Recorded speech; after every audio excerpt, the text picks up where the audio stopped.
package. We know that the result of that package is going to be middle-class tax increases. We know for sure that it includes provisions that are not targeted, they're not temporary, they're not related to COVID, and it didn't have to be this way. We could have had a bill that was, a fraction of the cost of this one that could have gotten bipartisan approval and support, but the Speaker decided to go in another direction. And so we are going to be saddled with a burden, spending burden, and a tax burden that is really indefensible from the perspective of what it actually accomplishes. The other thing that we're focused on is what's going on at the border. And I watched this morning, I saw the White House Press Secretary, Jen Psaki, say that she was heartbroken by what's happening at the border. And to that I would say policy has consequences. When you say that you're not going to enforce our immigration laws, when you say that you're not going to build a border wall, it has consequences. And we're seeing the tragic consequences of that right now at the border. So we are going to be very focused as a conference on what's happening at the border, on working to make sure that as the Biden administration refuses to open schools, they have instead decided to open the border and to let in thousands of people potentially who have got COVID. You've got children at the border that have been separated again from their parents, and being heartbroken isn't a policy. So we expect to see action, and the American people expect to see action. Now with that, I'm going to turn things over to the gentleman from North Carolina, Mr. Hudson, who's going to talk about Second Amendment issues and some of the gun control bills that are on the floor this week. Thank you very much. I'm Richard Hudson, North Carolina's 8th Congressional District. I'm also the conference secretary. Listen, I'm a father of a 5-year-old who's in school. I care deeply about gun violence, and I'm proud that the Republicans in Congress are very serious about ending gun violence. Unfortunately, the Democrats in Congress are not serious about ending gun violence. And it's obvious by the bills they're bringing to the floor this week, which would do nothing to have stopped a single mass shooting in this country, yet they threaten the rights of law-abiding citizens. The Republicans, when we were in the majority, passed meaningful legislation, including the Fix NICS Act, which would have stopped the church shooting in Texas, like the 21st Century Cures Act, which had the most meaningful mental health reform in a generation and dealt with communicating with parents of children in crisis. We also passed the Stop School Violence Act, which put $1 billion into hardening schools, into getting mental health resources to schools, and also into training of law enforcement. I actually have legislation I've introduced that will double the funding for the Stop School Violence Act. The Democrats have rushed 2 bills to the floor, no regular order, no hearing time. They have allowed no meaningful input from Republicans, and these bills, again, would have not stopped a single mass shooting. Not Newtown, not Charleston, not Parkland, not Las Vegas, not Sutherland Springs, would not have stopped the shooting of our former colleague Gabrielle Giffords because her shooter passed a background check. H.R. 8 fails to recognize the fact that every commercial gun sale in America requires a background check today. And H.R. 1446 creates delays for law-abiding citizens, could be indefinite, to acquire a weapon, and would not have closed the Charleston loophole. If you want to close the Charleston loophole, I direct you to Tom Rice's bill, H.R. 1518, which would, because the problem with the Charleston shooting was information sharing by law enforcement, and this bill allows that information sharing. Republicans have meaningful alternatives, and we have 6 bills that have been introduced last week and this week. We will be pushing to end gun violence. Our legislation will actually address this problem. The Democrats are concerned about taking away our Second Amendment rights, and the 2 bills this week will simply erode those rights. And so we're urging a no vote. Thank you. Thank you, Richard. Now I'd like to introduce another member, the gentlelady from North Carolina, who's the Republican leader of the Education and Workforce Committee, Ms. Fox. Thank you, Madam Chairman. The Democrats will have you believe that their radical PRO Act protects the right to organize. All it does is protect the $1.6 billion that the labor unions donate to support left-wing organizations. While trying to garner support for this outrageous bill, I've heard Democrats argue that it's the unions that built the middle class. No, the unions didn't build the middle class. Entrepreneurs and individual workers in this country built the middle class. And what this bill does is take away their freedom, making unions bigger and the individual freedom smaller. There are too many harmful provisions to list in this bill, so I'll highlight some of the more egregious ones. It overturns 27 states' right-to-work laws. It eliminates employees' rights to a secret ballot. Allows unions to boycott and picket nearly every business in America, whether they're subject to a union vote or not. The bill reinstates destructive Obama-era regulations, includes California's controversial AB 5 with 0 exemptions, which will deprive millions of Americans the opportunity to work independently and start their own businesses. This provision is particularly ill-advised since many Americans during COVID, like working parents, are taking advantage of the flexibility the independent contracting model offers. At a time when employers and workers are forced to tighten their purse strings, it's unconscionable that Democrats are pushing a bill that would take millions from workers' paychecks and employers. It also forces workers to hand over their private personal information to a union. AFL-CIO President Trumka testified last Congress that unions will be able to go after workers, quote, in the grocery store and at their homes. This is not the way America operates. This personal information could very well be shared with third parties, subjecting workers and their families to even more unwanted attention and harassment. The bill increases the risk of union corruption and wrongdoing. Federal investigators recently finished their investigation of the UAW, where senior union leaders embezzled workers' hard-earned union dues for personal expenses.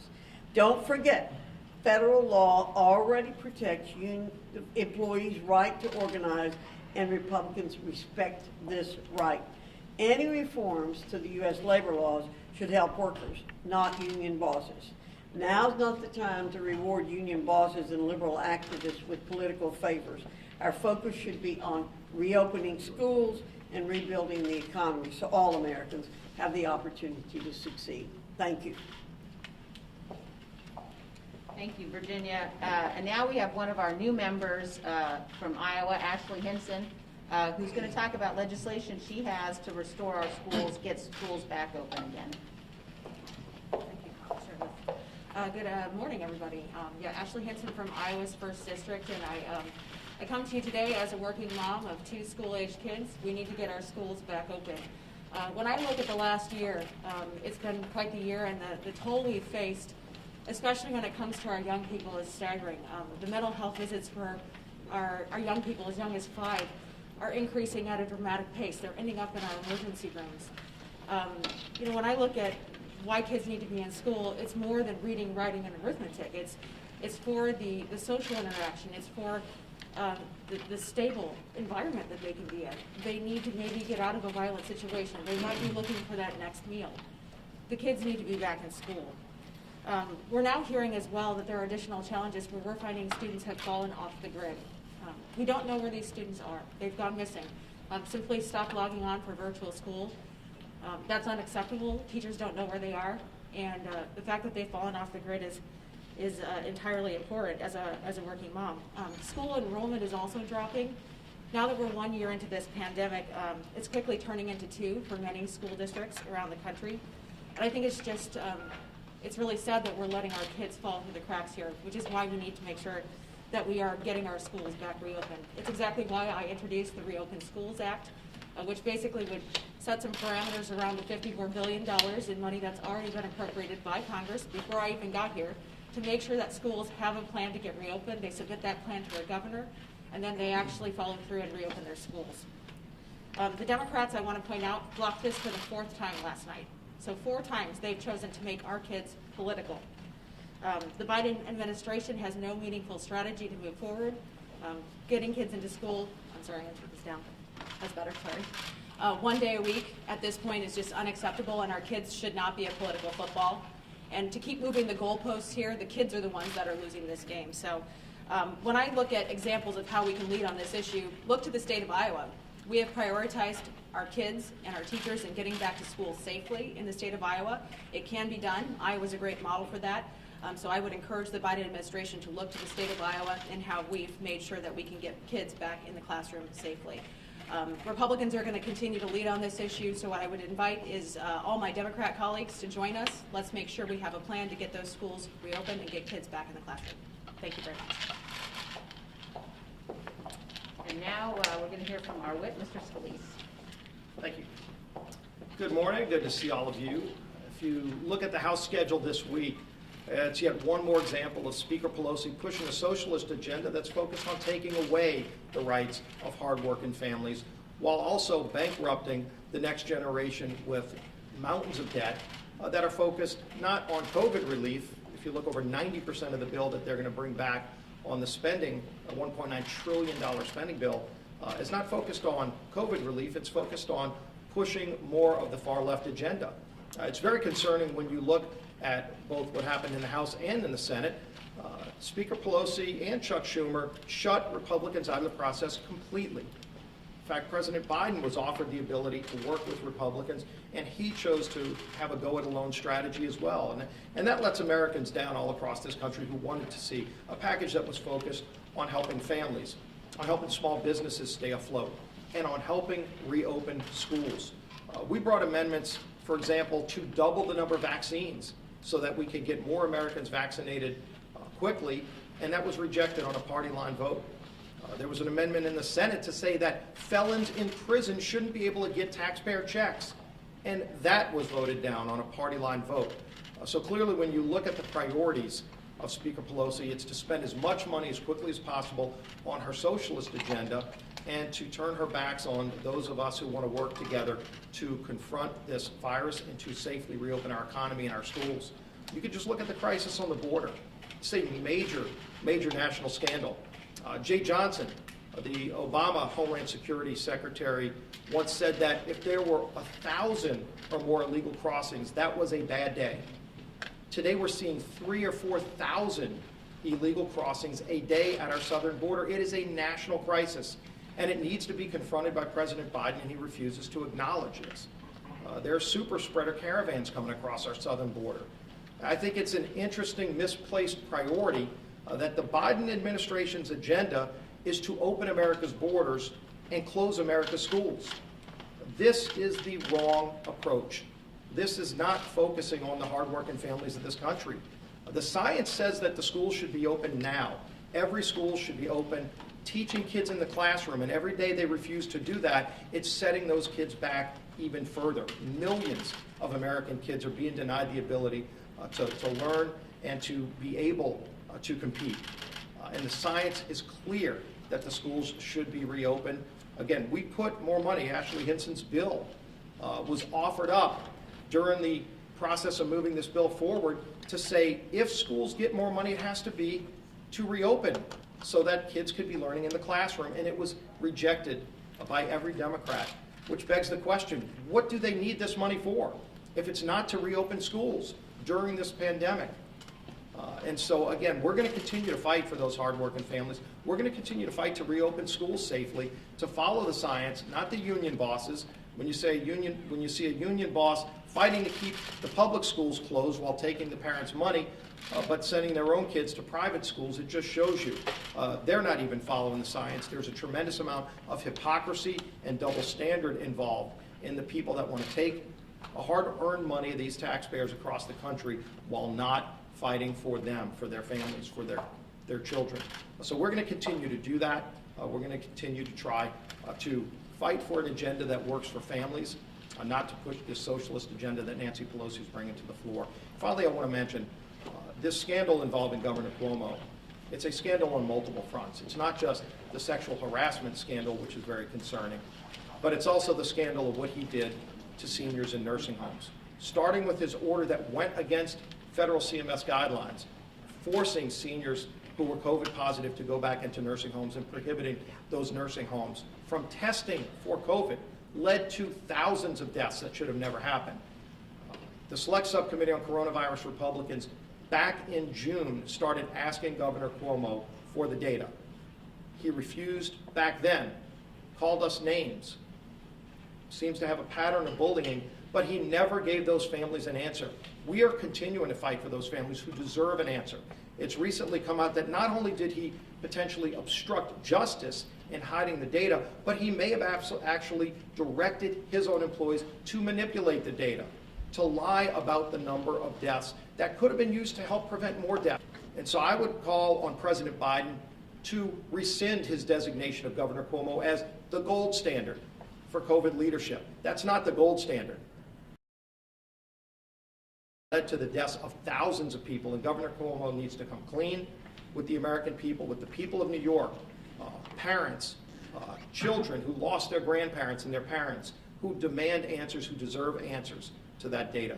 And we're going to continue fighting for those families. With that, why don't we open up? I have a question for you on the suspension votes last night. Democrats pulled 13 bills from the floor because a number of Republicans were threatening to force roll call votes amid just a broader frustration around how the House is being run in the majority. Do you agree with that strategy? And are you worried about going down this path? Because one of the bills was one that you were a sponsor of. Yeah, look, there's concern about what's happening on the floor, but just look at this week. 10 of the 11 bills being brought to the floor this week did not even go through committee. And you've seen this pattern by Speaker Pelosi, who famously said years ago, you got to pass the bill to find out what's in it. When she rewrote Obamacare in her office after it came out of committee, now she's not even bothering to go through committee with major pieces of legislation. Bills that should have gone to Virginia Fox's committee, for example, where they bypass the committee process so that she herself can write the bill behind closed doors with no public scrutiny, with no public hearings. I think a lot of Americans are very concerned about that kind of closed process where nobody gets to see the bill until she drops it on the floor, never even went through a public process in committees. Republicans and Democrats alike, by the way, work hard to get on committees of jurisdiction so that they can then go and bring their expertise to make a bill better. And Speaker Pelosi's shutting her own members out of that process. Frankly, every Democrat ought to be asked, are they upset that they were not allowed to offer an amendment on a $1.9 trillion spending bill that Speaker Pelosi wrote in her office and literally shut out every amendment? There was not one idea that could have been brought forward. And Democrats were told in the committees not even to bring a single amendment on a $1.9 trillion spending bill. Should bipartisan suspension bills then be held hostage? I don't want to see any hostages. I want to see an open process. I want to see Speaker Pelosi open up the House process to amendments by Republicans and Democrats, to bring in bills through committee again, something as basic as just having public hearings in committee on bills. And I think a lot of people are getting frustrated, including her own members, who don't like this closed Pelosi process. And to follow to that, who is leading this charge for suspension bills, and what is leadership advising this group that is trying to push for suspension and motions to adjourn, when it comes to how to proceed with the... Yeah, those are individual members. That's not a leadership decision, but as a Republican leadership, we've called on Speaker Pelosi to open up the House process, to not, again, for example, getting rid of the motion to recommit, a process that's been around for decades that Speaker Pelosi shut down just to try to deny the ability for people to bring amendments on the House floor. So we're going to continue to push for that. But is leadership's position to allow these procedures to happen? Or That's not a formal leadership position, but again, leadership has been very vocal on the Republican side that we want an open congressional process. We want bills to go through committee, and we want members' voices to be heard. House Democrats say they're bringing back the earmark process. Do you think this is something Republicans should participate in? And are Republican leaders going to work on guidelines for, changing the rules if so? Yeah, we've heard the Democrats talking about bringing this back on their own. They haven't consulted with us. Clearly, we've had a lot of conversations. We had a meeting last night that was widely attended by the Republican conference, and our members have a lot of different views on this. But one thing I think that's universal is we share a lot of concern about the abuses that happened in the past, and we don't want to see those abuses brought back. So this is going to be a continuing conversation amongst House Republicans. It would have been helpful if Democrats would have talked to us about what they're doing and if there's a better way to do it. So we're going to have that conversation, and it's ongoing. Last question. Mr. Webb? One of the provisions in the Democrats' COVID bill is the creation of this monthly child tax rebate. $300 would go to most families. Do you consider that socialism, and is that something that you could see a conversation happen? You know, there's a lot of Democrats who want to make that permanent, and some Republicans who want to make it permanent. Do you think there's room for a conversation about doing that, or do you think that that is the definition of socialism? I think the question is, what in the bill is COVID related, and what is a broader policy that should be discussed separately? And I think a lot of people have a concern that Speaker Pelosi took advantage of the crisis to fill the bill with primarily things that have nothing to do with COVID, that should have been discussed separately.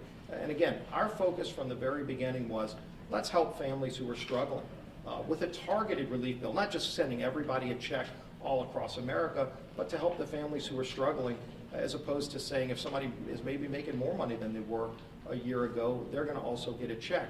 The other thing is there are millions of small businesses that have already closed, and it is devastating to see what some of these governors did to make it harder for small businesses to stay afloat, while there were states like Florida and Texas who kept things open and had different results. It's a shame that in this bill they actually penalized the states who had more success keeping their economies going and helping the healthcare needs of their families, while rewarding states like California and New York, who are the biggest winners in this bill, just giving them billions of dollars. California's going to announced over a $10 billion surplus, yet they're going to get more than $40 billion of money that's borrowed from our children in this bill. So what does any of that have to do with COVID? And I think that's the biggest frustration. This 90% of this bill has nothing to do with COVID. Whether it's a good idea or not needs to be debated independently. Don't take advantage of a crisis to try to ram through a socialist Are you agenda. concerned that Republicans have a hard time rolling that back now that it's going to be in law probably tomorrow, later this week? Well, what we're focused on is helping families and helping businesses and getting schools reopened. We were willing to work with Democrats to double the number of vaccines, and they completely turned us away because they wanted to spend money on a whole lot of things that had nothing to do with COVID, and that's very unfortunate.